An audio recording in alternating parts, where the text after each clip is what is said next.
날마다 솟는 샘물과 함께하는 오늘의 큐티 시간입니다. 9월 1일 수요일, 오늘의 말씀은 로마서 9장 1절로 13절의 말씀입니다.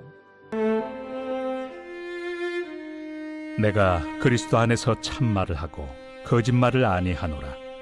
나에게 큰 근심이 있는 것과 마음에 그치지 않는 고통이 있는 것을 내 양심이 성령 안에서 나와 더불어 증언하노니, 나의 형제 곧 고륙의 친척을 위하여 내 자신이 저주를 받아 그리스도에게서 끊어질지라도 원하는 바로라. 그들은 이스라엘 사람이라. 그들에게는 양자됨과 영광과 언약들과 율법을 세우신 것과 예배와 약속들이 있고, 조상들도 그들의 것이요 육신으로 하면 그리스도가 그들에게서 나셨으니 그는 만물 위에 계셔서 세세의 찬양을 받으실 하나님이시니라. 아멘. 그러나 하나님의 말씀이 폐하여진 것 같지 않도다. 이스라엘에게서 난 그들이 다 이스라엘이 아니요 또한 아브라함의 씨가 다 그의 자녀가 아니라 오직 이삭으로부터 난 자라야 내 씨라 불리리라 하셨으니, 곧 육신의 자녀가 하나님의 자녀가 아니요 오직 약속의 자녀가 씨로 여기심을 받느니라. 약속의 말씀은 이것이니, 명년 이때 내가 이르리니 사라에게 아들이 있으리라 하심이라. 그뿐 아니라 또한 리브가가 우리 조상 이삭 한 사람으로 말미암아 임신하였는데, 그 자식들이 아직 나지도 아니하고 무슨 선이나 악을 행하지 아니한 때에 택하심을 따라 되는 하나님의 뜻이 행위로 말미암지 않고 오직 부르시는 이로 말미암아 서게 하려 하사, 리브가에게 이르시되 큰 자가 어린 자를 섬기리라 하셨나니, 기록된 바 내가 야곱은 사랑하고 에서는 미워하였다 하심과 같으니라. 새로운 아침입니다. 여호와 삼마, 하나님은 어디든지 계시는 분이십니다. 로마서 9장은 로마서 8장까지 언급해왔던 주제와는 다른 분위기에서 말씀이 진행되고 있음을 보게 됩니다. 로마서 9장에서 사도 바울이 언급하고 있는 내용의 주제는 동족인 유대인의 구원에 대한 문제를 다루고 있습니다. 1절로 2절 말씀을 보십시오. 내가 그리스도 안에서 참말을 하고 거짓말을 아니하노라.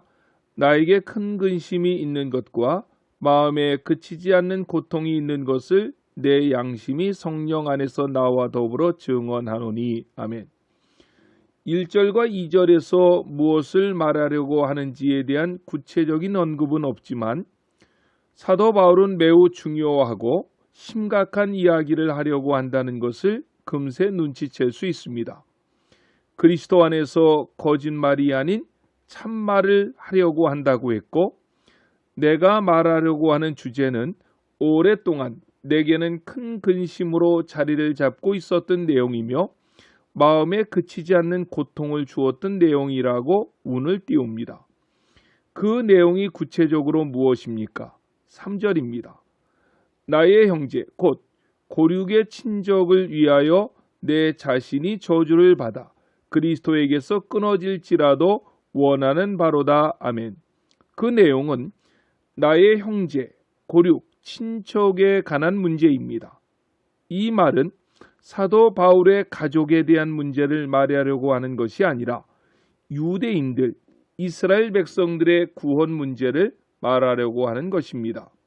그러면서 3절 하반절에서 바울은 이렇게 말합니다. 내 자신이 저주를 받아 그리스도에게서 끊어질지라도 원하는 바로다 라고 말입니다. 바울의 이런 고백은 모세가 시내산에서 십계명을 받아 내려올 때 금송아지 사건이 있었는데, 이때 하나님은 이스라엘 백성들을 진멸하기로 하십니다. 그때의 모세가 하나님 앞에서 울부짖었던 내용이 무엇입니까? 출애굽기 32장 32절에서 그들이 죄를 사하여 주시옵소서, 그렇지 아니하오면 원하건대 주께서 기록하신 책에서 내 이름을 지워버려 주옵소서라고 모세는 하나님 앞에 기도했습니다. 모세와 바울이 했던 고백은 일맥상통합니다. 모세도 그렇고 바울도 그렇고 동족 유대인들의 구원 문제를 놓고는 하나님 앞에서 목숨을 걸고 기도하고 있는 것입니다. 실질적으로 유대인들은 구원 문제에 있어서 많은 특권을 가지고 있던 자들입니다. 4절과 5절입니다. 그들은 이스라엘 사람이라 그들에게는 양자됨과 영광과 언약들과 율법을 세우신 것과 예배와 약속들이 있고 조상들도 그들의 것이요 육신으로 하면 그리스도가 그들에게서 나셨으니 그는 만물 위에 계셔서 세세의 찬양을 받으실 하나님이시니라. 아멘. 이스라엘 백성들은 많은 민족들 가운데 아브라함의 후손들로 선택받은 선민들이었습니다. 뿐만 아니라 그들에게는 하나님의 율법이 주어졌습니다. 그리고 그들은 온 우주와 만물을 창조하신 하나님께만 예배할 수 있는 예배의 자리로 나아갈 수 있었습니다. 더 큰 특권이 무엇입니까? 예수 그리스도께서 그들의 조상인 아브라함과 다윗의 후손으로 오셨다는 사실입니다. 그럼에도 유대인들은 예수님을 믿지 않았습니다. 예수님을 믿지 않았다는 말은 그들에게는 구원의 은혜가 주어지지 않았다는 말입니다. 그렇게 많은 특권을 가지고 있었음에도 구원을 받지 못한 동족들을 생각할 때에 바울의 가슴은 메어지고 찢어질 듯이 아팠던 것이고, 이 유대인들의 구원 문제를 놓고 목숨을 걸고 바울은 하나님 앞에 기도하고 있는 것입니다. 하지만 구원은 내가 어느 가문에서 태어났다고 받는 것이 아닙니다. 내가 언약의 말씀을 가지고 있다고 해서 받는 것도 아닙니다. 그렇다면 구원은 어떻게 내게 임하는 것일까요? 구원은 절대적으로 하나님의 주권적 선택에 달려 있다고 사도 바울은 말씀하고 있습니다. 7절로 8절입니다. 또한 아브라함의 씨가 다 그의 자녀가 아니라 오직 이삭으로부터 난 자라야 내 씨라 불리리라 하셨으니 곧 육신의 자녀가 하나님의 자녀가 아니요 오직 약속의 자녀가 씨로 여기심을 받느니라. 아멘. 바울은 아브라함의 아들들을 예로 들어서 설명합니다. 우리가 잘 아는 것처럼 아브라함에게는 이스마엘이라고 하는 자식이 있었고 이삭이 있었습니다. 또한 창세기 25장 1절에 보면 아브라함은 사라가 죽은 후에도 그의 후처 그도라를 통해서 여러 명의 자녀들을 얻었습니다. 시므란, 욕산, 무단, 미디안, 이스박, 수아 등입니다. 그러나 아브라함의 대를 이을 언약의 자손은 장자 이스마엘도 아니고 후에 아브라함이 낳았던 여러 명의 자녀들 가운데 한 사람도 아닌 오직 이삭 한 사람이었습니다. 왜 그렇습니까? 이삭은 하나님께서 주권적으로 언약 안에서 선택하신 아들이었기 때문입니다. 그것은 이삭에게만 해당되는 내용이 아닙니다. 이삭의 후손들에게도 하나님의 주권적인 선택은 분명하게 나타났습니다. 그 내용을 본문 후반부인 7절로 13절까지 구구절절 설명하고 있는 것입니다. 10절로 11절에 보십시오. 그뿐 아니라 또한 리브가가 우리 조상 이삭 한 사람으로 말미암아 임신하였는데 그 자식들이 아직 나지도 아니하고 무슨 선이나 악을 행하지 아니한 때에 택하심을 따라 되는 하나님의 뜻이 행위로 말미암지 않고 오직 부르시는 이로 말미암아 서게 하려 하사라고 했습니다. 이삭의 아내 리브가가 임신했는데 그 뱃속에는 쌍둥이 아들이 있었습니다. 하나는 에서이고 다른 아들은 야곱이었습니다. 그런데 하나님께서는 리브가의 뱃속에서부터 야곱은 택정하셨고 에서는 내버려 두셨던 것입니다. 이것을 신학적인 용어로 육이라고 말합니다. 그래서 13절에서는 이렇게 말씀합니다. 기록된 바 내가 야곱은 사랑하고 에서는 미워하였다 하심과 같으니라 라고 말입니다. 그런데 보십시오.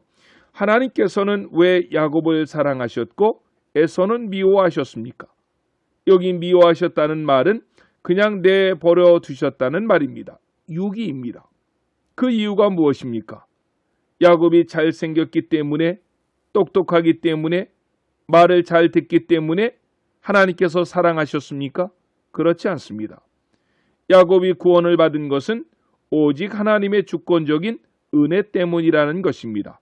하나님께서 그를 언약 가운데 선택해 주셨기 때문이라는 것입니다. 우리는 오늘 본문에서 두 가지를 마음속 깊이 새겨야 합니다. 첫째는 바울과 같이 모세와 같이 다른 사람의 구원을 위해서 안타까워하고 근심하고 마지막에는 내 목숨까지도 하나님 앞에 내어놓고 기도할 수 있는 구령의 열정이 있어야만 합니다. 둘째는 내가 구원받은 것은 가문도 외적 조건도 아닌 전적인 하나님의 주권적 선택과 사랑에 있다는 사실을 기억하고 나를 선택해 주시고 구원해 주신 하나님께만 더 큰 영광을 돌리는 삶을 살아드려야만 하는 것입니다. 오늘 하루도 다른 사람의 영혼 구원을 위해서 내 삶을 드리며 나를 구원해 주신 하나님께만 영광을 높이 올려드리는 귀한 삶을 살아가시는 안천의 성도님들이 되시기를 예수님의 이름으로 간절히 축원합니다. 아멘. 주기도문으로 예배를 마치시고 오늘도 우리에게 주신 하나님의 말씀을 붙잡고 하나님 앞에 나와 간절히 기도하시겠습니다. 하늘에 계신 우리 아버지, 아버지의 이름을 거룩하게 하시며 아버지의 나라가 오게 하시며 아버지의 뜻이 하늘에서와 같이 땅에서도 이루어지게 하소서. 오늘 우리에게 일용할 양식을 주시고 우리가 우리에게 잘못한 사람을 용서하여 준 것 같이 우리 죄를 용서하여 주시고 우리를 시험에 빠지지 않게 하시고 악에서 구하소서. 나라와 권능과 영광이 영원히 아버지의 것입니다. 아멘.